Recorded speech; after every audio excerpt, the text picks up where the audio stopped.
అనిపిస్తుంది. ఎందుకంటే ప్రగాండమైన దేవుని పైన ఈ యొక్క కుటుంబానికి ఉన్నటువంటి విశ్వాసాన్ని దేవునిపై వారు పెట్టుకుంటున్నటువంటి విశ్వాసపు ప్రకటన ఎలా ప్రకటిస్తున్నారు అంటే, మొట్టమొదటిగా ప్రతి జీవికి ఆహారాన్ని ఇస్తున్నటువంటి దేవాది దేవుడు ఈ దినం ఈ రియాన్స్ కూడా మొట్టమొదటి ఆ యొక్క శారీరకమైన ఆహారాన్ని పెట్టుచున్నాడు, ఇవ్వుచున్నాడు. కనుక ఈ దినం మనమందరం హాజరైన మనకి ప్రత్యేకించి దేవుడు మాట్లాడుతున్న ప్రాముఖ్యమైన విషయం ఏంటి అంటే, అందరికీ కూడా దేవుడు ఆహారాన్ని సిద్ధపరుస్తున్నాడు అనే విషయాన్ని గమనించాలని, పోషించేవాడు దేవుడే అనే విషయాన్ని గమనించాలని ప్రభుపేట మీకు మనవి చేస్తున్నాను. రెండో మాటగా మనం చూద్దాం.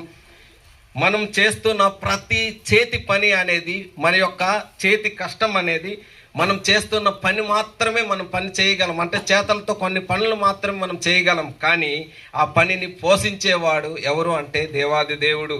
అందుకోసం పరిశుద్ధ లేఖనాల నుంచి చూద్దాం. ద్వితీయోపదేశకాండం 28వ అధ్యాయం 12వ వచనాన్ని చూస్తున్నప్పుడు, నీవు చేయు ప్రతి కార్యమును నేను ఆశీర్వదిస్తాను అంటున్నాడు.